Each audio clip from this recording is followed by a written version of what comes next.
Hi hello everyone welcome back my channel TBK railways and blog channel. So నా పేరు వచ్చి బాలకృష్ణ. నేను Indian రైల్వేలో టెక్నీషియన్గా జాబ్ చేస్తున్నాను. సో ఈరోజు వీడియో ఏంటంటే ఆర్పిఎఫ్ కానిస్టేబుల్ అండ్ ఎస్ఐకి సంబంధించి జనరల్ అవేర్నెస్ ప్రిపరేషన్ స్ట్రాటజీ ఏ విధంగా ఫాలో అవ్వాలి, ఎలా చదివితే మనం ఈ యొక్క ఆర్పిఎఫ్ సిబిటీ అనేది క్రాక్ చేయగలుగుతాం. నెక్స్ట్ మనకి ఈ జనరల్ అవేర్నెస్ నుండి టోటల్ మార్క్స్ వచ్చి మనకి 50 మార్క్స్ అయితే రాబోతున్నాయి, 50 క్వశ్చన్స్ ఉండబోతున్నాయి. సో ఓవరాల్గా చూసుకుంటే మనకి 120 క్వశ్చన్స్ అయితే ఇస్తారు. సో 120 క్వశ్చన్స్లో మ్యాథ్స్ వచ్చి మనకి 35 క్వశ్చన్స్ రాబోతున్నాయి, రీజనింగ్ వచ్చి 35 క్వశ్చన్స్ అయితే రాబోతున్నాయి. సో మనకి జనరల్ అవేర్నెస్ నుండి అయితే మనకి టోటల్గా 50 మార్క్స్ అయితే రాబోతున్నాయి. సో మనకి సింపుల్గా ఈ యొక్క సిబిటీ ఆర్పిఎఫ్ సంబంధించి సిబిటీ క్రాక్ చేయాలంటే ఖచ్చితంగా ఈ యొక్క 50 మార్క్స్లో మినిమం నేనైతే ఏదైతే ఇప్పుడు చెప్పబోతున్నా దీన్ని ఫాలో అయినట్లయితే మీకు 40 వరకు అయితే ఖచ్చితంగా 35 to 40 అయితే ఖచ్చితంగా అయితే మీకు మార్క్స్ అనేది వస్తాయన్నమాట. ఎవరైతే రైల్వే ఆస్పిరెంట్స్ కొత్త వాళ్ళు ఉన్నారో ఈ యొక్క ఆర్పిఎఫ్ ఎగ్జామ్ సిలబస్ని ఏ విధంగా మనం చదవాలి, ఎలా చదివితే మనకి ఈజీగా గుర్తుంటాయి, ఏ విధంగా చదవాలి, ఏ సబ్జెక్ట్ చదవాలి అనేది ఫుల్ క్లారిటీగా అయితే ఎక్స్ప్లెయిన్ చేస్తాను. సో ఇదొక ఏదైతే నేను ఇప్పుడు ఎక్స్ప్లెయిన్ చేస్తున్నానో కొత్తగా ఎవరైతే అప్లై చేస్తున్నారో వాళ్ళకి మాత్రం బాగా ఉపయోగపడుతుంది. ఆల్రెడీ ఎవరైతే ప్రిపరేషన్లో ఉన్నారో వాళ్ళకి కూడా ఈ యొక్క వీడియో అనేది ఫుల్ యూజ్ఫుల్ అయితే అవుతుంది. ఏ టాపిక్స్ నుండి ఎలా చదవాలి, ఏ విధంగా చదివితే మనకి గుర్తుంటాయి అనేది నేను అయితే మీకు క్లారిటీగా అయితే ఎక్స్ప్లెయిన్ చేసి చెప్తాను. సో ఖచ్చితంగా జనరల్ అవేర్నెస్లో మనకి మంచి గ్రిప్ రావాలన్నా సరే సిలబస్ మొత్తం క్లియర్ చేయాలి. ఫస్ట్ ఆ సిలబస్ ఏ విధంగా క్లియర్ చేయాలి అనేది నేనైతే ఇప్పుడు ఎక్స్ప్లెయిన్ చేసి చెప్తాను. సో లాస్ట్ ఎండింగ్ వరకు అయితే స్కిప్ చేయకుండా చూడండి. ఒక మంచి ఇన్ఫర్మేషన్ అయితే మీకైతే యూజ్ఫుల్ అవుతుందని అనుకుంటున్నాను. సో ఎవరైతే ఇంతవరకు మన ఛానల్ని సబ్స్క్రైబ్ చేసుకోలేదో సబ్స్క్రైబ్ చేయండి. అదేవిధంగా మన యొక్క వీడియో కనుక మీకు నచ్చినట్లయితే ఒక లైక్ కూడా చేయండి. జనరల్ అవేర్నెస్ సంబంధించి ఏదైతే సిలబస్ ఉందో దీనికనమాట మనకి 3 పార్ట్స్కి అయితే నేనైతే డివైడ్ చేయడం అయితే జరిగింది. ఫస్ట్ పార్ట్ వచ్చి statics GK and second part వచ్చి current affairs. So next subject వచ్చి అదర్ సబ్జెక్ట్స్ అనమాట. సో అదర్ సబ్జెక్ట్లో ఏం చదవాలనేది నేను ఎక్స్ప్లెయిన్ చేస్తాను. సో స్టాటిక్ జీకేలో వచ్చి బుక్స్ అండ్ అదర్ అంటే బుక్స్, ఆ బుక్స్ని ఎవరు రచించారు, రచయితల గురించి తెలుసుకోవాలి. Next and state and festivals, ఏ స్టేట్లో ఏ ఫెస్టివల్ జరుగుతాయి దాని గురించి కూడా తెలుసుకోండి. నెక్స్ట్ మాన్యుమెంట్స్ అండ్ టెంపుల్స్ అనమాట. కట్టడామెంట్స్ అంటే కట్టడాల గురించి, అదేవిధంగా టెంపుల్స్ ఉంటాయి కదా, ఎక్కువగా టెంపుల్స్ ఇచ్చి అది ఏ రాష్ట్రంలో ఉంది, ఎప్పుడు కట్టించినా ఆ విధంగా అయితే అడుగుతూ ఉంటారు. సో దాని గురించి కూడా చదవండి. నెక్స్ట్ వచ్చి ఫోక్ డ్యాన్స్ అనమాట. సో ప్రతి ఒక్క రాష్ట్రానికి ఒక డ్యాన్స్, ఫోక్ డ్యాన్స్ అనేది ఉంటుందన్నమాట. సో కథకళి ఏ రాష్ట్రం చెందింది అలాంటి ఫోక్ డ్యాన్స్ గురించి కూడా క్లియర్గా అయితే తెలుసుకోండి. నెక్స్ట్ వచ్చి హెడ్ క్వార్టర్స్, ఏదైతే ఒక సంస్థ ఉందో దాని యొక్క హెడ్ క్వార్టర్స్ ఎక్కడ ఉన్నాయనుకుని ఆ విధంగా కూడా కొన్ని క్వశ్చన్స్ వస్తూ ఉంటాయి. సో దానికి సంబంధించి హెడ్ క్వార్టర్స్ సంబంధించి కూడా ఏవైతే టాపిక్స్ ఉన్నాయో దాని యొక్క ఇది ఉందో దాని గురించి కూడా తెలుసుకోండి. నెక్స్ట్ వచ్చి ఇండియా అండ్ స్టేట్ ఇంపార్టెన్స్ ఏవేవి ఉన్నాయో దాన్ని మాత్రమే చదువుకొని నోట్ చేసుకోండి. ఇంపార్టెంట్ అవార్డ్స్ అనేవి ఉన్నాయి కదా, అవార్డ్స్. సో అవార్డ్స్ అనేది భారతరత్న ఎవరికి ఇచ్చారు, ఆస్కర్ అవార్డులు ఎవరికి ఇచ్చారు, దాదా సాహెబ్ అవార్డ్స్ ఎవరికి ఇచ్చారు, అదేవిధంగా నేషనల్ సంబంధించి ఫిలిం అవార్డ్స్ ఉంటాయి కదా. సో దాని మీద కూడా క్వశ్చన్స్ అడిగాను. సో ఓవరాల్గా ఇంపార్టెంట్ అవార్డ్స్ ఏవైతే ఉన్నాయో అన్నీ కూడా దాని మీద కొంచెం ఫోకస్ చేసి దాని గురించి కూడా క్లియర్గా నీట్గా నేర్చుకోండి. నేషనల్ ఫారెస్ట్ గురించి కూడా ఫోకస్ చేయండి. సో నెక్స్ట్ వన్ వచ్చి first in India. So sports సంబంధించి మనకి ఏం చదువుకోవాలంటే మనకి నేషనల్ ఇంటర్నేషనల్ సంబంధించి స్పోర్ట్స్ సంబంధించి చదువుకోవాలి. సో దాంతోపాటు మనకి వరల్డ్ కప్ 2023లో ఎవరు గెలిచారు, దాన్ని ఎక్కువ రన్స్ ఎవరు చేశారు, విన్నర్గా ఎవరు గెలిచారు, అదేవిధంగా రన్నర్అప్గా ఎవరు ఉన్నారు, సో దీనికి మ్యాన్ ఆఫ్ ది మ్యాచ్ ఎవరికి ఇచ్చారు. సో నెక్స్ట్ ఐపీఎల్ సంబంధించి కూడా ఇప్పుడు ఐపీఎల్ లాస్ట్ ఇయర్ కూడా జరిగాయి కదా, లాస్ట్ ఇయర్ ఐపీఎల్ ఎవరు గెలిచారు, ఈ ఇయర్ కూడా జరుగుతున్నాయి కాబట్టి ఈ ఇయర్ కూడా ఎవరు ఐపీఎల్ గురించి కూడా అడుగుతారు. అదేవిధంగా ఫీఫా ఏదైతే ఫుట్బాల్ ఉందో ఫుట్బాల్ గురించి అడుగుతాడు. నెక్స్ట్ ఏషియన్ గేమ్స్లో ఉండి మనకి గోల్డ్, సిల్వర్, బ్రౌన్స్ అనే మనకి పథకాలు ఉంటాయి కదా. సో గోల్డ్ అనేది ఎవరు గెలుచుకున్నారు, సిల్వర్ ప్రైజ్ అనేది ఎవరు గెలుచుకున్నారు, దాని విధంగా అయితే అడగడం అయితే జరుగుతుంది. నెక్స్ట్ అదేవిధంగా ఒలింపిక్స్ సంబంధించిన కూడా మీరైతే దాని మీద కొంచెం ఫోకస్ చేసి స్పోర్ట్స్ సంబంధించిన ఏవి ఉన్నాయో అన్నీ కూడా తెలుసుకోండి. నెక్స్ట్ వచ్చి ఇండియన్ రైల్వే జోన్స్. సో ఇది మెయిన్ అనమాట, ఈ ఆర్పిఎఫ్ సంబంధించి ఎగ్జామ్ కాబట్టి ఖచ్చితంగా ఇండియన్ రైల్వే సంబంధించి జోన్స్ గురించి మనకి ఎన్ని జోన్స్ ఉన్నాయి, రైల్వే సంబంధించి ప్రతి ఒక్క ఏదైనా ఒక 1 to 2 బిట్స్ అయితే ఖచ్చితంగా వస్తాయి. లోకోమోటివ్స్ ఎక్కడ తయారు చేస్తారు, అదేవిధంగా వీల్స్ అండ్ ఇవి యాక్సిల్స్ ఎక్కడ తయారు చేస్తారు, ఐసీఎఫ్ ఎక్కడ ఉంది, ఆ విధంగా కొన్ని క్వశ్చన్స్ అయితే అడుగుతాడు. సో రైల్వే సంబంధించి మనకి లేటెస్ట్ న్యూస్ కానీ వందే భారత్ ఎప్పుడు స్టార్ట్ చేశారు, వందే భారత్ను ఎక్కడ నుండి ఎక్కడి వరకు ఫస్ట్ వందే భారత్ను స్టార్ట్ చేశారు, ఫస్ట్ స్టార్ట్ చేసేటప్పుడు ఎన్ని వందే భారత్ స్టార్ట్ చేయడం జరిగింది. సో ఇవన్నీ కూడా మనకి రైల్వే సంబంధించి ఏవైతే ఇన్ఫర్మేషన్ ఉందో దాని మీద కూడా కొంచెం ఫోకస్ చేసి చదువుకోండి. నెక్స్ట్ అబ్రివేషన్స్ అనమాట. సో ఎక్కువగా అబ్రివేషన్స్ ఖచ్చితంగా 1 or 2 ఖచ్చితంగా అయితే అడుగుతాడు. సో నెక్స్ట్ వన్ వచ్చి కరెంట్ అఫైర్స్ అనమాట. కరెంట్ అఫైర్స్ వచ్చి మనకి 2023 and 2024 ఏదైతే ఉందో ఆ 2 ఇయర్స్ సంబంధించి మనం ఖచ్చితంగా కరెంట్ అఫైర్స్ అనేది ఫుల్ ఫ్లెడ్జ్డ్గా చదువుకోవాలి. సో దీంతోపాటు మనకి ఎప్పుడైతే నోటిఫికేషన్ రిలీజ్ అయ్యిందో ఆ రిలీజ్ అయిన 6 months బిఫోర్ అనమాట కరెంట్ అఫైర్స్తో పాటు ఈ యొక్క 2023-24 కూడా ఫుల్ క్లారిటీగా చదువుకుంటే మనకి కరెంట్ అఫైర్స్ సంబంధించి ఎటువంటి భయం ఉండదు అనమాట. నీట్గా ఏదైనా సరే మనం రాయగలుగుతాం. సో కరెంట్ అఫైర్స్ సంబంధించి ఏ విధంగా చదవాలంటే కరెంట్ అఫైర్స్ వచ్చి మనకి మంత్లీ అండ్ వీక్లీ బుక్స్ ఉంటాయి అనమాట. సో మంత్లీ మనకి సైన్ ఇండియా బుక్స్ కానీ, సో లేదంటే మనకి న్యూ ఇండియా సమాచార్ బుక్స్ కానీ ఇవన్నీ బుక్స్ ఉంటాయి అనమాట. సో అలాంటి బుక్స్ మనం గ్యాదర్ చేసుకొని మనం అవన్నీ కూడా చదువుకోవచ్చు. నెక్స్ట్ ఇంకోటి ఏంటంటే లేదు రెగ్యులర్గా మీరు న్యూస్ పేపర్ కానీ అలాంటివి ఏదైనా చదువుతూ ఉంటే ప్రతి దాన్ని కూడా అండర్లైన్ చేసుకొని ఒక ఏదైతే మీరు చదివారో ఇంపార్టెంట్ టాపిక్ ఏదైతే ఉందో దాన్ని అనమాట మీరు ఒక బుక్లో నోట్ చేసుకోండి. సపరేట్గా ఒక నోట్ బుక్ అనేది మెయింటైన్ చేసి దాంట్లో అనమాట చేసి పెట్టుకోండి. అది మీకు ఫర్దర్గా రేపు ఎప్పుడైనా చదువుకోవాలనుకున్నప్పుడు తీసి చూసుకోవచ్చు అనమాట. సో ఈ విధంగా అనమాట మంత్లీ సంబంధించి సైన్ ఇండియా బుక్స్ ఆ విధంగా చదువుకోవాలి. అదే సబ్జెక్ట్ వచ్చి మనకి ఫస్ట్ వన్ వచ్చి పాలిటీ అనమాట. పాలిటీలో ఏ విధంగా చదవాలి, సో ఏదైనా ఒక సబ్జెక్ట్ చదివే ముందు టాపిక్ వైజ్ అనమాట థియరీ ప్రకారంగా చదువుకోవాలన్నమాట.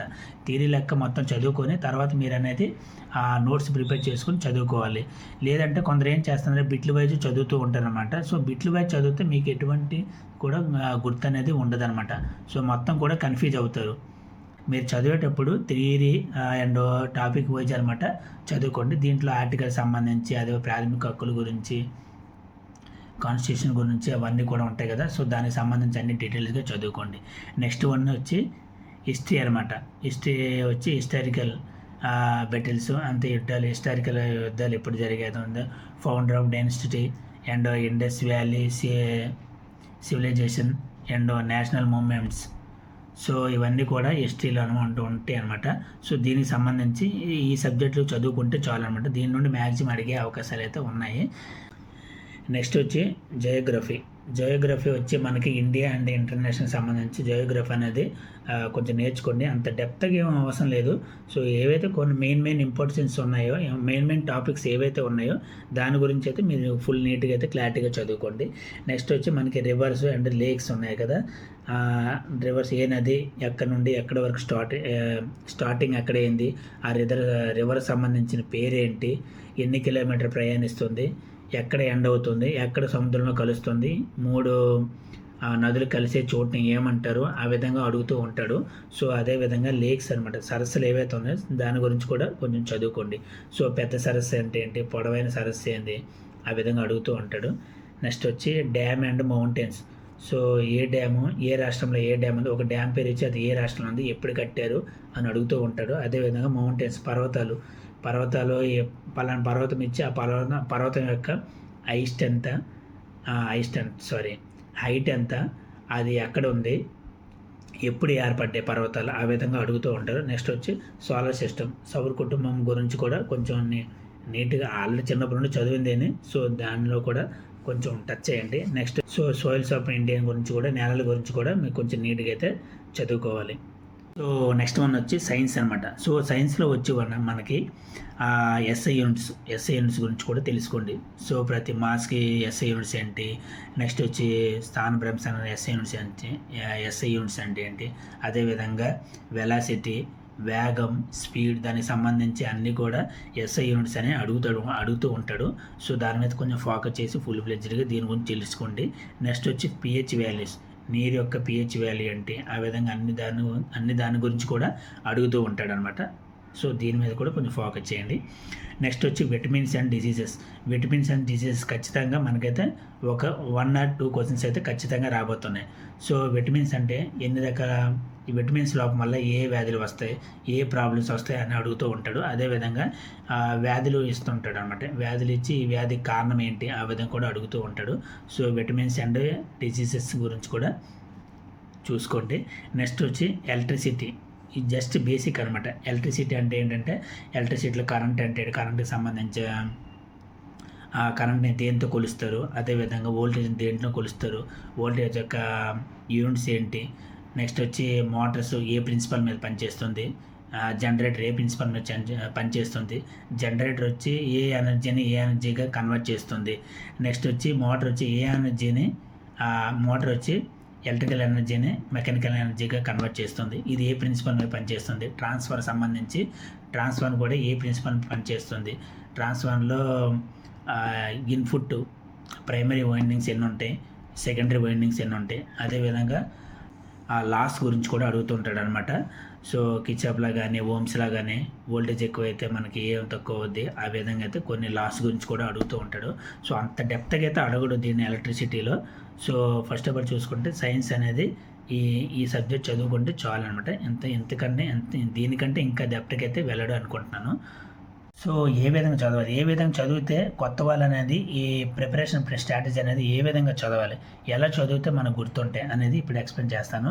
సో ప్రతి సబ్జెక్ట్ కూడా టాపిక్ వెనకాల ఉన్న ఫ్యాక్ట్ని డీటెయిల్గా తీసుకొని చదవాలన్నమాట. సో ఏదైనా ఒక టాపిక్ చదివే ముందు దాని గురించి ఫుల్ డీటెయిల్స్ అనేది తెలుసుకోవాలి. దాని గురించి కూడా ఒక నోట్ బుక్ మీద అయితే మీరైతే నోట్ చేసుకోండి.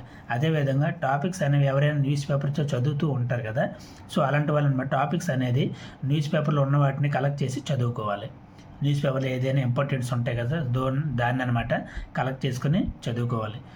ఇంకోటి ఏంటంటే చాలామంది ఏంటంటే ఏదో ఒక చిన్న మెటీరియల్ తీసుకొని మనం పాస్ అయిపోతాం అనుకుంటుంటారు. సో అది అవ్వని మాట, అసలు జరగదు.